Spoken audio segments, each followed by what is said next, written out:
বিএনপির ভারপ্রাপ্ত চেয়ারম্যান তারেক রহমানের স্বদেশ প্রত্যাবর্তনে নেতাকর্মীদের প্রত্যাশা বেড়ে বহুগুণ।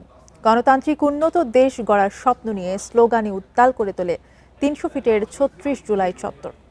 বিপুল সমর্থন কাজে লাগিয়ে জনগণের প্রত্যাশা পূরণে তারেক রহমান নেতৃত্ব দেবেন বলে মনে করেন রাজনীতি বিশ্লেষকেরা।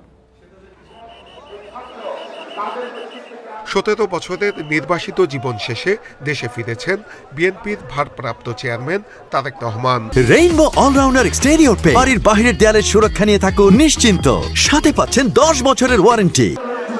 ৩০০ ফিটের ৩৬ জুলাই চত্বরে আয়োজন করা হয় সংবর্ধনার। দেশের নানা প্রান্ত থেকে এসে অনেকে অপেক্ষা করছেন 2 দিন ধরে, কেউ আছেন রাত থেকে। 18 কোটি মানুষের আজকের আনন্দের দিন প্রকাশ করা যাচ্ছে না। আর ভাইয়ের কাছে তো প্রত্যাশা তো আছে অনেক।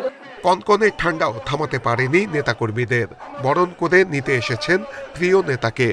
18টি বছর আমরা এই দিনটার মুখে ছিলাম, আমরা খুবই আনন্দিত।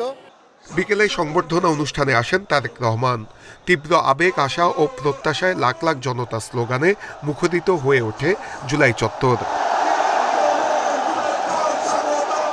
পুরো বক্তব্যে গণতান্ত্রিক শক্তিশালী অর্থনৈতিক ভিত্তির ওপর দেশকে গড়ে তুলতে জোর দেন তারেক রহমান। তাদের গণতান্ত্রিক অধিকার ফিরে পেতে চায়, বাংলাদেশের মানুষ চায় তারা তাদের যোগ্যতা অনুযায়ী ন্যায্য অধিকার পাবে।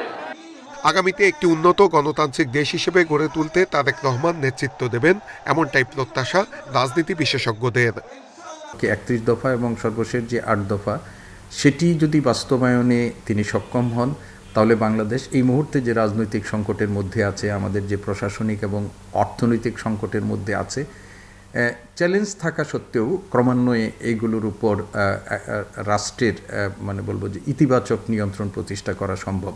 তারেক রহমানের স্বদেশ প্রত্যাবর্তন নেতাকর্মীদের আস্থা ও পুনর্জাগরণের প্রতীক, এমনটাই মনে করছেন বিশ্লেষকরা।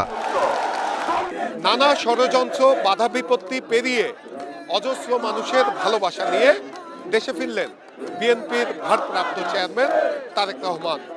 তার এই স্বদেশ প্রত্যাবর্তন আগামীর গণতান্ত্রিক বাংলাদেশের জন্য একটি মাইল ফলক হয়ে থাকবে, এমনটাই বলছেন রাজনৈতিক বিশ্লেষকরা। নূরে আলম, ইন্ডিপেন্ডেন্ট নিউজ, ঢাকা।